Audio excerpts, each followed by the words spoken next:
네, 이번 순서는 대표 해외 주식들의 일관 성과를 나타낸 순위를 살펴보는 시간이죠. 또한 가보이 대체 무슨 일이 있었는지 하나하나 지켜볼 거고요. 저는 순위를 달린 남자 순달람 한종목입니다. 오늘은 지금 날씨가 굉장히 추워졌잖아요. 네, 그래서 지금 가을이 떠나가고 바로 지금 겨울이 급작스럽게 온 것 같은데 떠나보내는 가을이 제가 마음이 애석해서 좀 가을 느낌으로 옷을 조금 차려 입어봤습니다. 괜찮나요? 시계도 너무 잘 어울리지 않나요? 그만하라고요? 네, 알겠습니다. 화면 띄워주시고요. 네. 차트 한번 보시겠습니다. 증시가 요새 변동성이 정말 무지하게 큰 것 같습니다. 오늘도 순달람은 달려야 할 길이 멀기 때문에 상승 종목 빠르게 훑고 가실게요. 상승 종목 5개를 한번 보시면요. 역시 반가운 종목은 잘 안 보이죠. 가치주 쪽이 어제 그나마 어제 힘들었죠. 네, 그나마 괜찮았던 장이었는데 그래서 1위를 기록한 닥터호튼과 5위에 있는 풀테그룹은 미국의 대표적인 주택건설 업체입니다. 어제 나란히 높은 상승을 기록을 했는데 사실 주택건설 업체들은 저번 3분기 실적이 안 좋을 것으로 예상이 됐던 거거든요. 왜냐하면 여러 가지 악재들이 겹쳤었기 때문입니다. 서플라이 체인 디스럽션, 그러니까 공급단에서의 문제로 건설 자재라든가 건설 장비 부품들의 수급이 원활하지 못했던 탓이고요. 그러니까 원재료 가격 자체가 올라갈 수밖에 없었고 거기다가 변이 바이러스까지 지난 여름에 좀 겹치면서 부인난까지 좀 있었던 상황이고요. 그래서 실적이 안 좋을 것이라고 생각이 됐던 건데 그럼에도 어제 닥터호튼은 장 시작 전에 실적을 발표를 했습니다만 괜찮은 실적을 발표를 했습니다. 주당 순이익과 매출 모두 기존 기대치를 넘어버렸던 거고요. EPS 비트 온 레베뉴 보이시죠? 매출은 거의 작년보다 26%나 성장을 한 것이고요. 또한 거기다가 분기 배당을 발표를 했는데 기존보다 배당금을 13% 상향시킨 점도 주가 상승의 이유가 됐네요. 자, 상승 종목을 정말 빠르게 끝냈죠. 이제부터가 흥미로운 내용들입니다. 종목 리스트를 보시면요. 반가운 종목들이 여기 많죠. 예, 테슬라, 페이팔, 모더나와 같은 혁신 성장주들이 엄청난 하락을 보였었습니다. 특히 테슬라는 12%가량 빠지면서 $1,000 선까지 다시 위협받는 상황인데요. 대체 무슨 일일까요?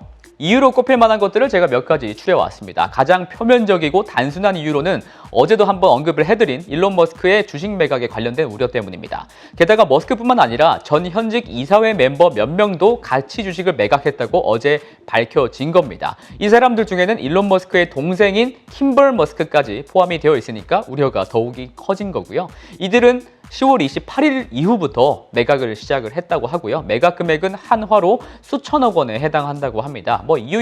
매각의 이유야 나중에 밝혀지긴 하겠지만 사실 최근 테슬라의 일간 거래 대금은 평균적으로 40조 원을 넘어갑니다. 그렇기 때문에 직접적인 큰 영향을 끼쳤다기보다는 심리적으로 투자자들을 좀 자극시킨 것 같습니다.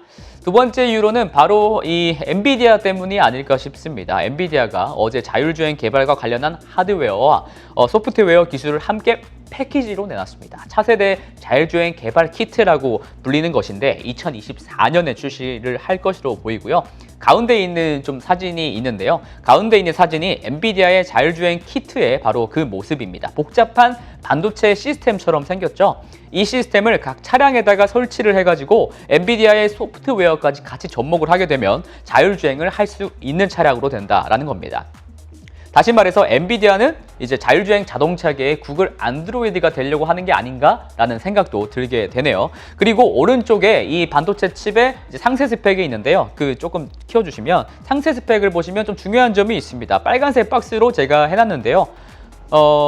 이 칩은 라이다를 지원을 한다는 겁니다. 라이다를 탑재한 차량만이 이 시스템을 쓸 수 있다는 말이 되겠죠. 그리고 엔비디아가 공식적으로 지정한 라이다 업체가 바로 루미나라는 기업인데요. 그래서 어제 루미나는 장 전에 거의 50%까지 올랐다가 장 마감에는 15% 상승으로 마무리를 했습니다.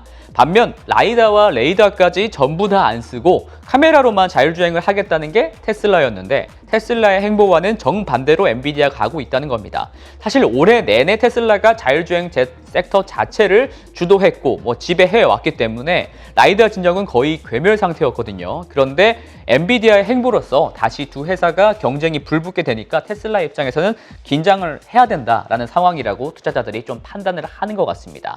자율주행 칩 패키지를 조금 비교를 해보면요. 이거 외형인데 왼쪽은 테슬라 것이고 오른쪽 것은 이제 엔비디아 것입니다. 사실 딱 사이즈만 봐도 뭐 사이즈라든가 부피라든가 무게 측면에서 차이가 꽤 납니다. 그리고 엔비디아 것은 또 각 차량에 맞게 커스터마이징을 할 수밖에 없게 되겠죠. 아무래도 최적화해서 그래서 어려울 수가 있습니다. 그럼에도 차량 제조사들은 엔비디아 것을 사서 써야 되는 상황으로 내몰릴 수밖에 없습니다. 왜냐하면 차량 제조사들은 반도체 설계 능력이 없으니까요. 반면 테슬라는 본인이 하나부터 10까지 혼자 다 하니까 최적화에는 아주 도가 텄죠. 마치 애플처럼요. 그래서 자율주행차계의 애플과 구글처럼 이 테슬라와 엔비디아가 이렇게 재편되는 상황이 아닌가 같은데 어떻게 될지는 한번 같이 지켜보시면 정말 흥미로운 주제가 될 것 같습니다. 그리고 세 번째 이유로는요.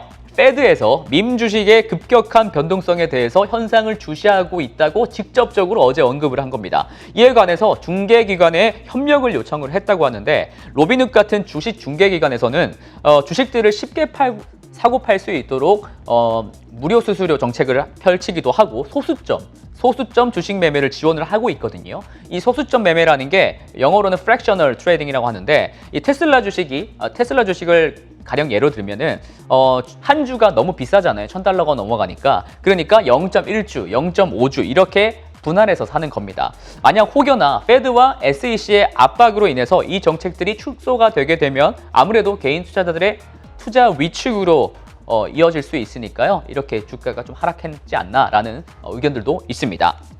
이 때문인지는 모르겠으나 어제는 WSB, 월스트리트배츠죠.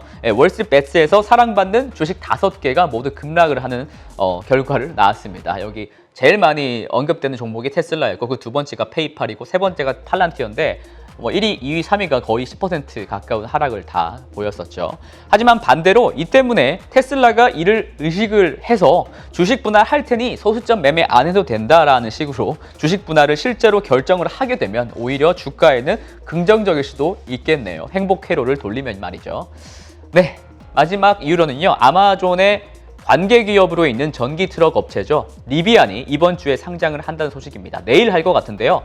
그러니까 공교롭게도 어제 오토테크 업체들이 하나같이 급락을 맞았습니다. 새로운 플레이어가 좀 들어오니까 좀 자이언트 되게 거대한 기업이죠. 새로운 플레이어가 들어오니까 일종의 수급 요인이 작용했을 수도 있습니다. 다만 아까 말씀을 드렸듯이 엔비디아 덕에 라이더 업체인 루미나, 이노비즈, 우스터는 급등한 게 특징적이네요. 그런데요. 사실 눈치채신 분들도 좀 계시겠지만요. 제가 말씀드린 앞에 모든 사항들은 기업의 본질에 관련된 거는 전혀 아닙니다. 오히려 테슬라의 본업은 더욱더 단단해지고 있다라고 평가가 되고 있는데요. 그저께 깜짝 뉴스로 나온 게 있습니다. 펩시가, 그 콜라 펩시요. 펩시가 본인들의 물류 트럭으로 테슬라의 세미 트럭을 선정을 했다는 겁니다. 원래 세미 트럭은 2023년에야 생산이 시작될 것으로 판단이 되어 왔는데 그런데 당장 이번 분기에 테슬라 세미트럭 15대를 테슬라가 펩시한테 차량 인도를 하겠다고 펩시 CEO가 언급을 해버린 거예요. 이게 의도된 건지 아니면은 실수를 한 건지는 모르겠습니다만 절대로 이거는 무시 못할 지금 이슈라고 볼 수가 있겠고요. 왜냐면은 트럭 시장이라는 게 미국에서는 굉장히 무시 못하는 큰 시장이기 때문입니다. 테슬라 입장에서는 또 다른 시장 확대라고 볼 수가 있겠습니다. 또한 두 번째 본업에서의 경쟁력은요. 테슬라 차이나가 있죠. 테슬라 차이나에서 2천만 원 정도에 해당하는 저가형 전기차를 in the near future, 그러니까 근내에 내놓겠다고 언급을 한 겁니다. 근내가 어느 정도 미래가 될지는 저도 참 궁금한데 내년 안 정도가 되겠죠. 네, 나오기만 한다면 중국에서 큰 반향을 불러일으킬 건 불보듯 뻔한 것 같습니다. 네, 이제 테슬라의 죄송합니다. 네, 순달람의 이제 메인 코너인데요. 오늘은 수요일이고 이제 미래에셋에서 가장 중요한 분들이시죠. VIP 분들께서 선택한 5종목에 대한 이야기 바로 해보겠습니다. 당신들의 선택은?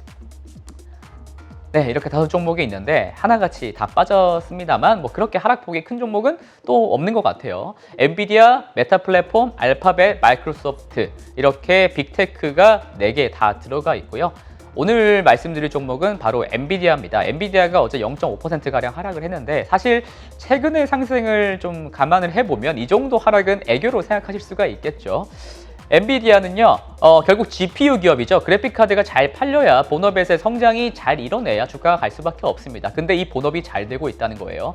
왜냐하면 GPU가 암호화폐를 채굴 하는 데 쓰이는 대표적인 기기잖아요. 근데 이 암호화폐가 가격이 계속적으로 지금 한국에서 8천만 원이 넘게 비트코인이 거래가 되고 있습니다. 그래서 암호화폐가 신고가 랠리를 달리고 있으니까 GPU에 대한 채굴기 인기도 고공행진을 하고 있다는 겁니다. 그래서 제가 진짜로 지금 GPU가 인기가 많냐라고 생각을 하기 위해서 제가 자료를 하나 갖고 왔는데, 이것은 유럽 내에서 거래되는 AMD와 엔비디아의 GPU 실제 시장 판매 가격입니다.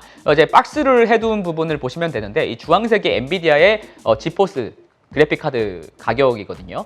이게 높을수록 가격이 높다는 거고요. 그런데 이제 8월 초부터 해가지고 스물스물 계속 오르고 있죠. 최근 GPU 가격이 다시 상승세가 완연하다는 거고요. 이것은 곧 여전히 GPU가 초과 수요라는 말입니다. 그러니까 본업은 굉장하다라고 생각을 하시면 될 것 같습니다. 근데 사실 뭐 엔비디아는 최근 본업으로만 평가를 받는 기업은 전혀 아니죠. 뭐 모두들 아시겠지만 메타버스 다들 이렇게 언급을 해가지고 테마로 또 엮이기도 해요. 그래서 메타버스가 시장에서 굉장히 많이 언급되고 인기가 많다 보니까 메타버스 ETF인 META의 주가 차트를 보시면 ETF인데 올타임 하이를 찍었습니다. 특히 어저께 혁신주들이 약했음에도 불구하고 어제 올타임 하이를 찍었어요.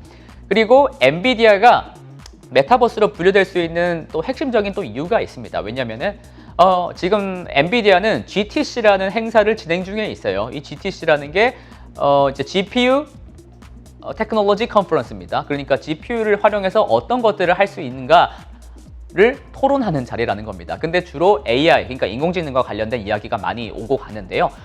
이번 이제 GTC 행사에서 핵심은 젠슨 황 CEO가 언급했듯이 바로 옴니버스라는 소프트웨어입니다. 옴니라는 게 every란 뜻이고요. 버스가 세상이란 뜻이죠. 그러니까 모든 세상을 아우를 수 있는 통합적인 소프트웨어다라고 직관적으로 해석을 하시면 됩니다.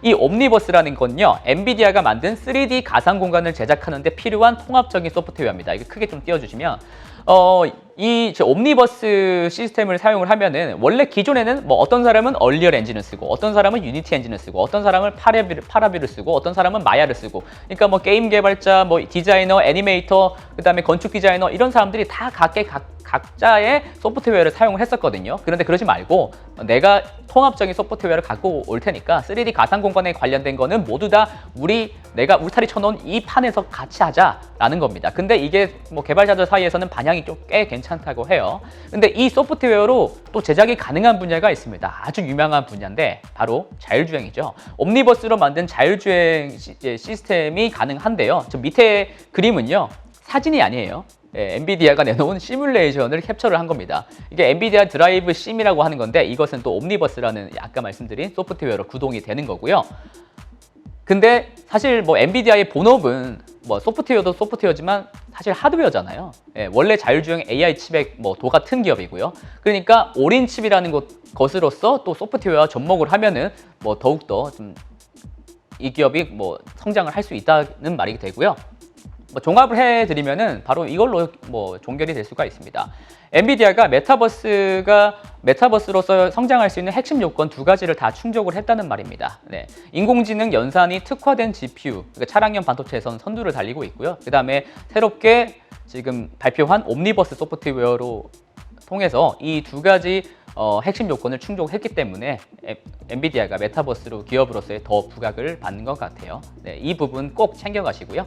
그러면 저도 지금 가상현실 속에 있는데, 그러면 저는 내일 또 열심히 달리겠습니다. 이상 순달람이었습니다.